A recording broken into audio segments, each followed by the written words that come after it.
the Locked On Podcast Network, your team every day. Locked On Bulls, part of the Locked On Podcast Network, a show for the most passionate fan base in the NBA. Covington playing Levine, topside three ball, bam! Onions, baby onions! Zach LaVine in the Bulls! Your number one source for Chicago Bulls news and stories. LaVine to White, this time he gives it to Williams for three.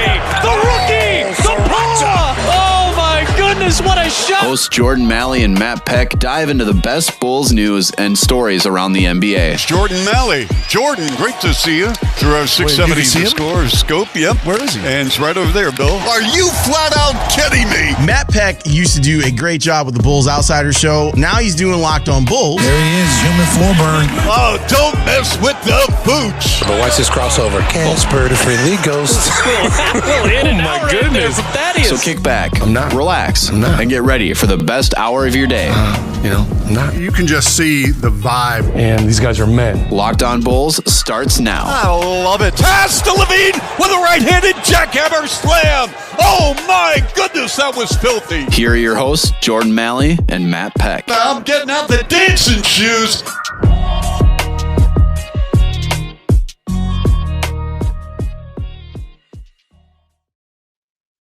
What's up and welcome into Locked On Bulls, part of the Locked On Podcast Network, your team every day. I'm Matt Peck. You can follow me on Twitter at Bulls_Peck. And as of today, look for that blue check mark next to my name. Who verified me? Who let me get verified? Shout out to the Locked On Podcast Network for going through all of the trials and tribulations that it takes to get people verified on Twitter these days and getting their hosts verified, including yours truly earlier today. I will continue to fight the man from the inside now that I am verified. Today's episode of Locked On Bulls is brought to you by Michelob Ultra. Enjoyment isn't the end game, it's the whole game. At only 2.6 carbs and 95 calories, it's only worth it if you enjoy it. We got to talk about Scottie Pippen on today's show. We will get to that a little bit later on. The dude is going viral for all the wrong reasons, but it certainly has been entertaining. So we'll get to that in a little bit. But the first thing that we have to do today is address some news about this very podcast. A lot of you who are on Twitter may have seen my co-host Jordan Maly's announcement earlier this morning that Jordan will be leaving Locked On Bulls. Now, I will let him speak for himself as far as the decision he made. He and I will have at least one more show on the mics together where he can talk about his experience on this podcast and the decision he's made to move on. And I will still be here. I'm going to stay with Locked On Bulls on the Locked On Podcast Network, and I will be bringing in a new co-host. When the time is right, I will let y'all know who that is, and we will make that formal announcement. But you might have some solo episodes from me through next week as well. So I basically just wanted to take this opportunity to thank Jordan and to talk to you guys a little bit, if you didn't know, about my background and how I came to be a part of this podcast with Jordan Maly.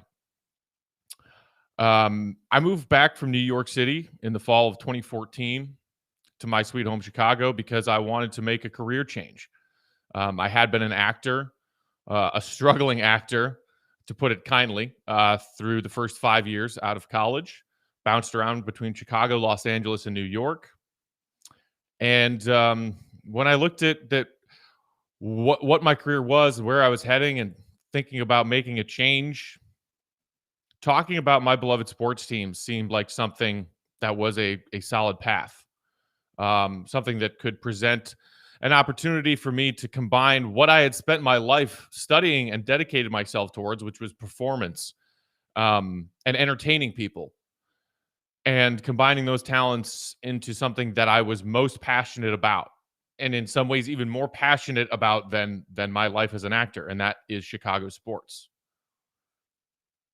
So I came home with really not much of a plan.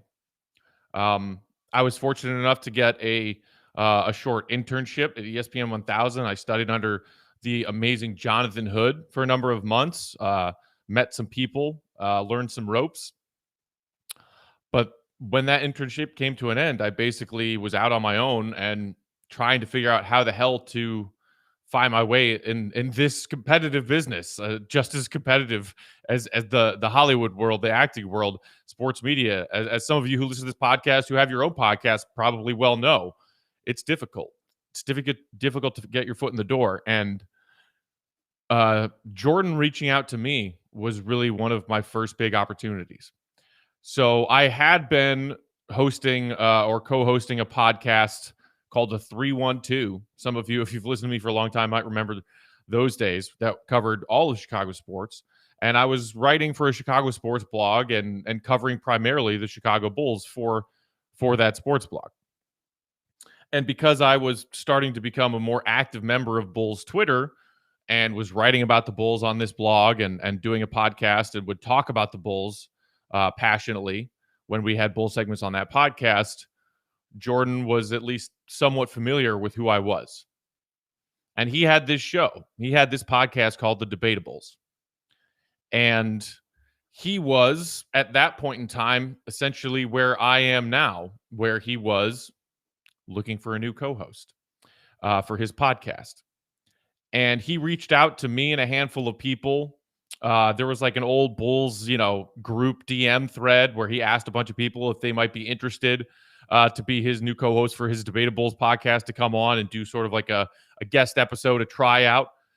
And I jumped at that opportunity and said, dude, I would love to do this with you. I've listened to your podcast. I think it's great. And yeah, like I would love to come on and just do an episode with you and see how it goes. So he brought me onto an episode of Debatables, and I feel like our chemistry clicked pretty immediately. We enjoyed talking Bulls back and forth. We enjoyed the fact that, as the title itself implied back then, Jordan and I debated about a lot of Bulls topics. We haven't always seen eye to eye on everything Bulls, and we embraced that those differences of opinion, and I had a really good time. So I was hoping that he would extend that invitation to me to become his full-time co-host, and bless his heart, he did. I'm sure that there were plenty of other people that he could have selected, other avenues he could have gone down, but for whatever reason, he chose me, and he welcomed me into his passion project. And I jumped in right away and loved it. And back then, we were doing podcasts where we were talking about the Bulls for well over an hour. If some of you who listen to Locked On Bulls found us back in those old days, you remember we did Debatables episodes that were flirting with 90 minutes in length. And it's one of the things that I've always loved about Jordan, is that he is just as passionate about this team as I am, and that we can both just talk about the Bulls until somebody tells us to stop talking. And so a few months into our working together with the Debatables, a former colleague of mine from my old Chicago sports blog job, who was the current host of Locked On Pistons, shout out to Matt Shook, reached out to me and said, hey, the current hosts of Locked On Bulls are moving on, and the network's looking for new hosts. And I was shocked because, of course, as a Bulls fan ingesting all the content everywhere, knew Locked On Bulls. I listened to Locked On Bulls because I know Sean Highkin and I know Cody Westerland, and I read all of their coverage of the Bulls. And I loved Locked On Bulls. I loved listening to Sean and Cody. So, of course, that was a giant eye-opening opportunity that was presented to Jordan and myself to join the Locked On Podcast Network while it was still in, fairly in its infancy. But we were so excited. Even though the network was small, it appeared to be growing. It definitely had quality people doing NBA shows across the entire league. And we really, really wanted to be a part of it. So this story continues. And a quick pause in this story so that I can tell you guys about BetOnline. BetOnline.ag, the fastest and easiest way to bet on all of your sports action. Baseball season is in full swing, and you can track all of that action at BetOnline. Get all the latest news, odds, and info for all your sporting needs, including Major League Baseball, NBA, NHL, and all of your UFC and MMA action. Before the next pitch, shout out to the Cubbies for that collective no-hitter team effort last night, by the way. Head on over to BetOnline on your laptop or mobile device. Check out all the great sporting news, sign-up bonuses, and contest information. Don't sit on the sidelines anymore. This is your chance to get into the games as teams are making their final playoff runs. We got Stanley Cup Finals action around the corner, conference finals in the NBA, big game tonight, Bucks and Hawks Part 2. Can't wait for that. Make your bets for that by signing up for a BetOnline account. Head to that website or use your mobile device to sign up today at betonline.ag with welcome promo code locked on at sign up to receive a 50% welcome bonus on your first deposit. So sign up with a BetOnline account, put $100 in, they'll give you 50 extra bucks to play with, starting with tonight's NBA action. BetOnline, your online sportsbook experts. Again, that's promo code locked on. So, where was I? Jordan and I get this opportunity to join the Locked On Podcast Network. We had a call with David Locke, head of the network, host of Locked On Jazz, who said, I listened to some of your guys' debatable shows. They're great. The only thing I ask is that you try and cut down the length a little bit. We're more so about the quick hitter podcast, a half-hour podcast, a commute length podcast. But other than that, just keep doing what you're doing and bring it over here to Locked On. And Jordan and I took that invitation and ran with it. And we've been doing Locked On Bulls together since November of 2017. 3.5 years. And in those 3.5 years, we've had some wonderful memories. I mean, we went bowling with Bobby Portis, for crying out loud. Who would have seen that coming? We've had amazing interviews with amazing guests on this show, from Bulls beat writers, celebrity NBA and Bulls fans. And obviously the favorite part for Jordan and I over these 3.5 years is interacting with you, our listeners, with our mailbag content, with our voicemails, with our text line, interacting with you guys on Twitter during Bulls games, after Bulls games. And I could not have asked for a better partner to do it with. I think most of you know, but in case any of you don't, that not only has Jordan been, in the driver's seat of this podcast for these 3.5 years, he's also been our producer. All of the behind the scenes work as far as the audio quality and audio production of this podcast, that's Jordan. It is why he now works for 670 The Score as the producer weekday mornings for the Bernstein and Rahimi show. He earned that job, and he earned that job in large part because of how damn good his production work was and is on this podcast. So, as a quick parenthesis, bear with us. I am nowhere near the talented audio engineer or editor or producer that Jordan is. So there might be some bumps in the road as we make this transition, because he is unparalleled in his audio production skills, and that will certainly be missed. But it's not what I will miss most about doing this podcast with Jordan. What I will miss most about doing this podcast with Jordan is talking Bulls with Jordan every day. He is the nicest dude, has always been bringing fresh ideas and interesting topics, things that I wouldn't necessarily have even thought to talk about, that he says, hey, I think we should talk about this today. The dude always comes prepared. And I'm just really going to miss doing the show with him. Like more than I can say, more than I can express. I'm going to miss doing this show with him. And I wish him all the best as he continues his career at 670 The Score and whatever else happens beyond.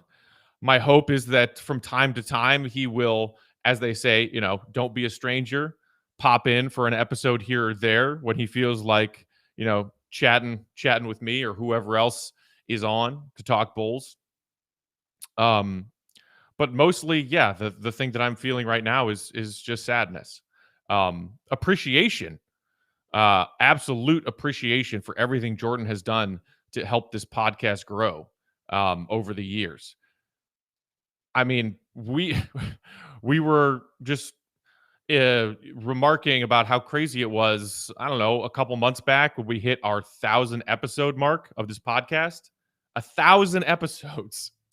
I don't know that Jordan and I would have predicted back when we were doing the debatables that we would do a podcast together that lasted longer than 1,000 episodes. That's a ridiculous number.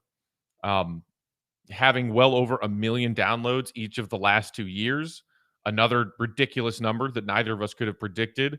And again, none of that is possible without Jordan. A couple of years ago, Jordan and I were both approached by NBC because they had this new concept for a show. It's like a post-game show, but it's from the fans' perspective. They've got this show called Warriors Outsiders over at NBC Sports Bay Area. They've got Blazers Outsiders up in Portland, and they're launching this similar concept in a few other regional markets, and we're doing Bulls Outsiders. And they brought us both in for that. They brought us both in for that because Locked On Bulls was starting to gain a bit of notoriety among Bulls social media, Bulls podcasting, Bulls Twitter. And again, all of that is because of Jordan. You know, I bring something to the table. I'm a cynic. I yell. I'm cranky. I crack jokes at the Bulls' expense when it's deserved. But I also, I think, try to portray through more than anything that I am a diehard fan of this team and I want them to do well. But if that podcast was not as good as it was because of Jordan's work, I don't get called in for that show. And it was really hard, as excited as I was to be offered a spot on that show, to not see Jordan get an offer as well, because he deserved it.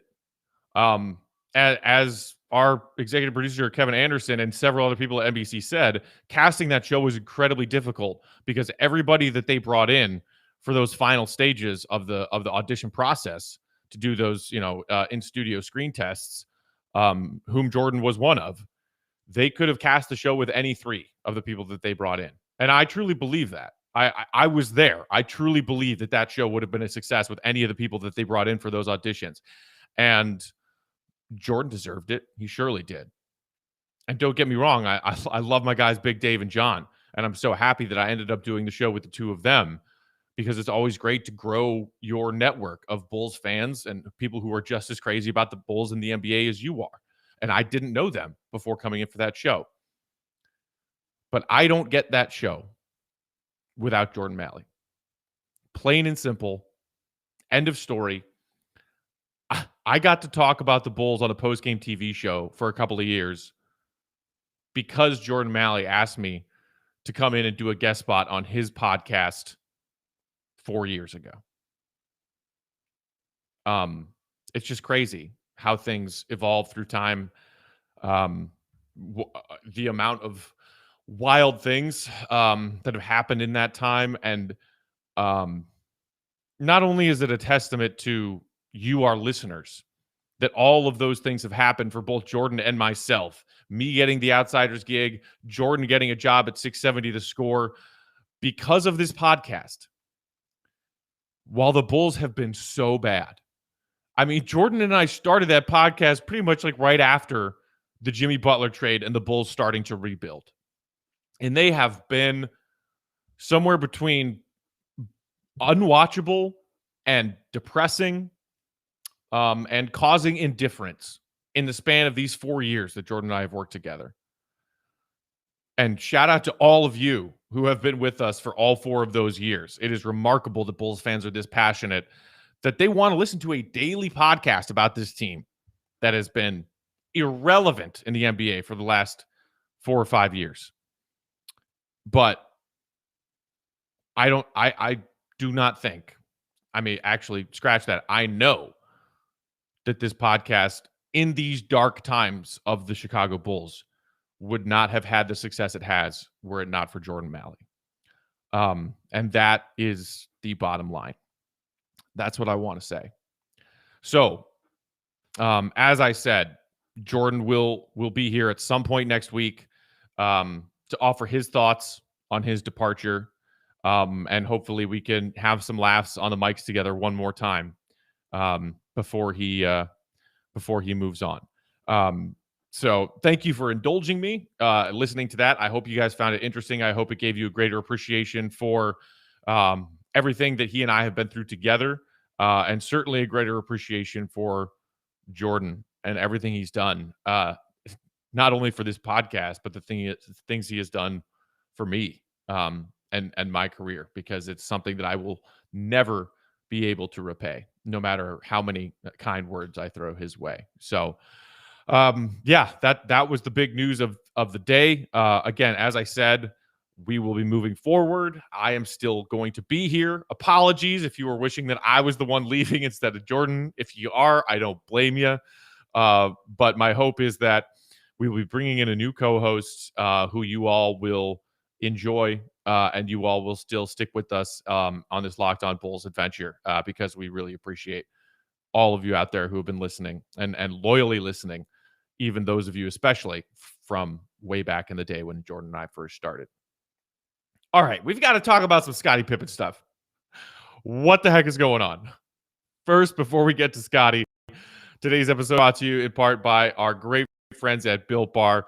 Built Bar, did you know they have 9 delicious flavors, plus the occasional limited time flavors? If you don't know these Built Bar flavors, you're missing out. You can try them all. Coconut, coconut almond, cherry, raspberry, mint brownie, peanut butter brownie, double chocolate, salted caramel. There's something for everyone. If you haven't tried all these flavors, you can get a mixed box from BuiltBar.com where you'll get 2 of each of those 9 flavors. Not only are these Built Bar flavors the best tasting, but they are healthy for you as well. Most of these flavors have 17 whole grams of protein, but only 130 calories. Just 4 grams of sugar and 4 grams net carbs. Go to BuiltBar.com right now and use promo code LOCKED15 to get 15% off your next order. Again, that's promo code LOCKED15, LOCKED15, for 15% off at BuiltBar.com. All right, y'all. So Scottie Pippen went off the deep end. This all started with an interview he did for GQ, and the column was posted, I believe, yesterday morning. And in this interview with GQ, he's asked about a variety of things. I think he took the interview, first and foremost, to promote this new bourbon. Scottie has his own bourbon brand now, and he's been going around. He's in Chicago, in the suburbs, stopping by Jewel Osco's, Benny's Beverage Depots, doing like promotions, signing bottles of his whiskey. And you've seen it if you follow Scottie on Instagram, like you've seen videos of him at these places with like lines down the block and around the corner outside of this, liquor store, because everybody's trying to get a bottle of this Scottie Pippen whiskey. I've been a little too busy. I haven't had the time to go sit in line for a bottle of Scottie Pippen bourbon. I am curious to try it and see if it's any good, because I am a bourbon drinker myself. I'm afraid that it's not going to be good, but I'm maybe just afraid that it's not going to be good because while he's been promoting this bourbon, Pippen has been running his mouth about all kinds of crazy shit, pardon my language. So in that GQ interview, he's not only talking about, this process, I wanted to make my own drink, I like bourbon, but they ask him about a bunch of stuff from his career. They talk to him about The Last Dance and how he was perceived. And once again, Scottie used that as an opportunity to plug something else he's got around the corner, his book that's being released in November, which is, as he promised when promoting it, him telling his side of the story, that The Last Dance was not a Bulls story, but a Michael Jordan story. He's not wrong about that. But the GQ interviewer was asking him some pretty just like hard-hitting questions that were like, hey, let's not, skirt around the bush or anything. The 94 playoffs, you refused to go in for the final play when you realized that Phil Jackson drew up the play for Tony Kukoc to take the last shot instead of you. Bulls-Knicks, huge game. And we've all heard this story. Even Bulls fans who were younger, who weren't necessarily aware of that story, saw that story as part of the Last Dance documentary. It was one of the many things in that doc that put Scottie in a not so positive light. That, the migraine against Detroit in 1990, et cetera, et cetera. So Scottie says some weird things in his response to that. And he said that he thought it was a racial decision to have Tony take the last shot, which certainly made me raise an eyebrow. He said things about how, it used to be MJ's team and MJ would take the shot. MJ's gone now. It's my team. I should take the shot. I've earned that. I've earned that right. Echoing some of the similar sentiments of when he was asked about that in a sit down as part of the Last Dance documentary. And in that doc, he said, if I were to go back and, have the opportunity to do it differently, I'd probably do it the same way. He's still clearly upset about that. And we all know what happened. Scottie sits out and Phil says, all right, to hell with Scottie. We're going in there. We're running this play. They run the play. Tony, catch and shoot, sinks it at the buzzer. Bulls win. I mean, incredible. Incredible part of the Bulls saga in that little period in between the MJ years of the dynasty. And it's always been something that Scottie's taken heat for and always will. MJ said that himself in the doc. He's like, I don't think Scottie's ever going to live this down. And Scottie doubled down once again in this GQ interview. And I mean, I don't even know what to say about the whole him claiming that race had something to do with it. Because if y'all recall, or because you were there and watching, or if you're a Bulls fan who's done their history, you know that exact same play that they ran against the Knicks in the 94 playoffs is one that worked flawlessly in a regular season game earlier that year. And Scottie was the inbound passer who hits Tony with a pass over to the opposite side of the court. Tony, catch and shoot, turnaround, boom, sinks it. Phil was trying to run the same play because he knew it worked. And for all of the amazing skills that Scottie Pippen had, and for undoubtedly it being his team at that time, the 93-94 season, Scottie was a guy who finished near the top of MVP voting without MJ, led the Bulls to a very impressive record without MJ, and the Bulls potentially are a Hugh Hollins call away from going all the way to the finals without MJ because Scottie was that freaking good. But this one moment, Scottie decided that ego was the most important thing in the stadium that night, in that very moment. Even though he knew that play that Phil was trying to run was get the ball in the hands of a guy who had ran that play and executed it successfully earlier that year and was, in spite of all of Scottie's skill, and Scottie's obviously a better player than Tony Kukoc, Kukoc was a better shooter. Get the hands into the guy who has the best chance of making a big shot for you late in the game where you need a big shot. And Tony proved earlier that he was up to that task and was not too afraid of that moment. And still, all these years later, we see Scottie doubling down on this stuff. People say Scottie's just trying to sell his whiskey. Yeah, probably. That's probably part of the reason why he was like, what can I do to make myself go viral this week while I'm peddling this new whiskey all over Chicago? I'll say some controversial shit. It's working. Here we are talking about it. I couldn't not talk about it as a Bulls child of the 90s. And then you get to the stuff that he said about Kevin Durant. And bless Kevin Durant, who does not tolerate Twitter trolls, whether they be Scottie Pippen, Hall of Famer, 6-time NBA champion, or, Carl 295-674 3.2415926534, whoever. If someone's coming into KD on Twitter and somebody points it out to him, he's clapping back at them. And lo and behold, KD claps back at Scottie Pippen. So Scottie was talking about the differences between KD and LeBron and the Nets' loss in 7 to the Bucks in the Eastern Conference semis. So here's just a bit of what Scottie said in case you missed it. Has he surpassed LeBron? He being Kevin Durant. No. He tried to beat the Milwaukee Bucks instead of utilizing his team. LeBron James would have figured out how to beat them. KD is a shooter, a scorer, but he doesn't have what LeBron James has. And then here's Kevin Durant's reply on Twitter. Didn't the great Scottie Pippen refuse to go in the game for the last second shot because he was in his feelings? His coach drew up the play for a better shooter. KD not having none of this. So there are interesting layers to this because I think some of the things that Scottie said about Kevin Durant are not wrong. Is he as good of a team player as LeBron? Does he make his teammates win in the same ways that LeBron James does? No. Kevin Durant has proven to be a clutch game winner. And if it weren't for his big-ass feet maybe we're talking about the Brooklyn Nets winning Game 7, and they are here in the conference finals right now instead of Milwaukee, because he hit that shot in the final seconds of that game. And, his pull-up three right in LeBron's face in Game 3 in that Warriors-Cavs series to take a convincing lead in that series. And he goes on to win a title, Finals MVP, and do it over again the following year. Kevin Durant is a proven winner.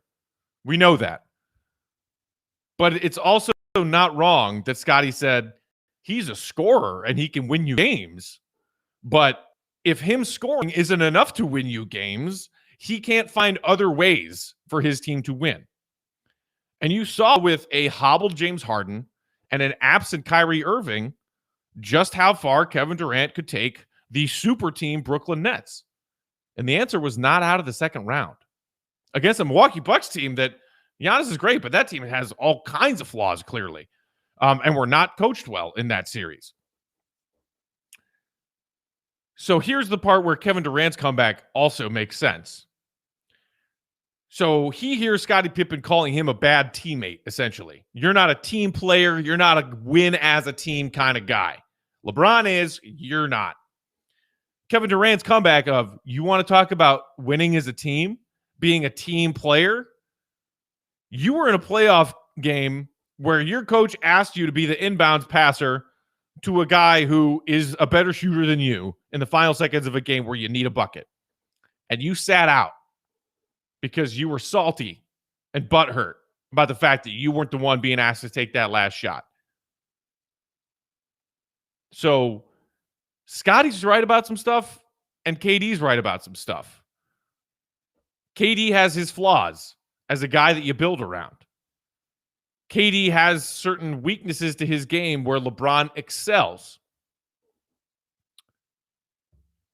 And Scottie, look, that was one example that Kevin Durant gave of Scottie being a bad teammate. So, keep my name out of your mouth when you're talking about being a good teammate. And we've, again, other examples. Whether or not you believe just how severe the migraine was when MJ needed Scottie to step up in the conference finals to finally try to get past Detroit. Scottie, I got a migraine. I can't play. I'm doing what I can out there, but I can't play. I'm seeing double, whatever. That the postponing his surgery, and this is something else that Kevin Durant brought up in his fireback tweets before the 97-98 Last Dance season, where Scottie's mad about his contract. He's mad at Krause. He's mad at Jerry Reinsdorf and saying, why am I going to F my summer up to try and hurry back to be ready to play at the start of the season when I'm being so grossly underappreciated and underpaid here? To hell with y'all. I'm going to wait.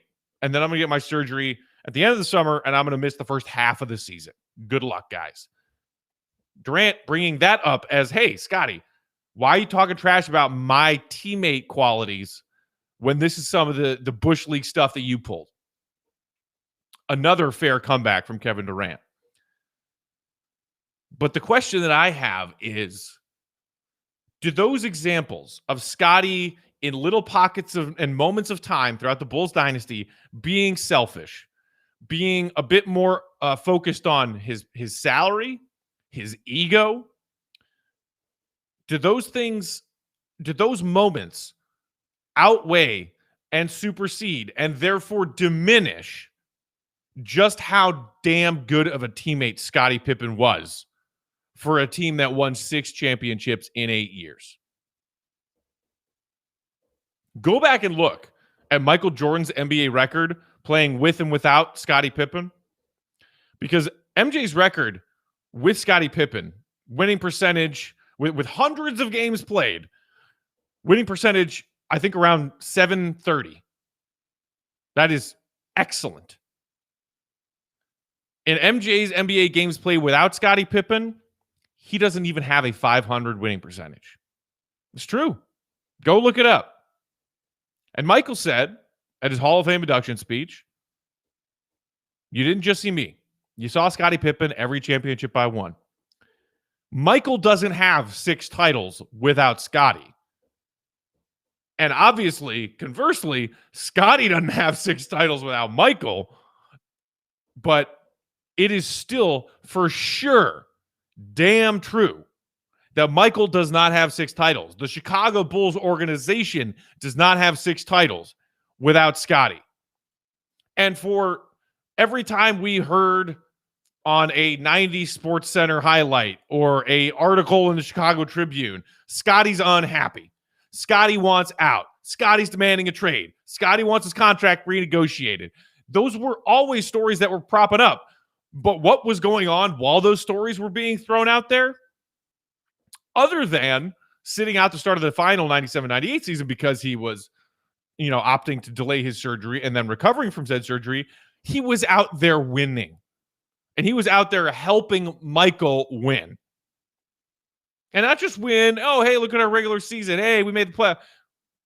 Getting over the hump of the Detroit Pistons. Winning 3 straight titles.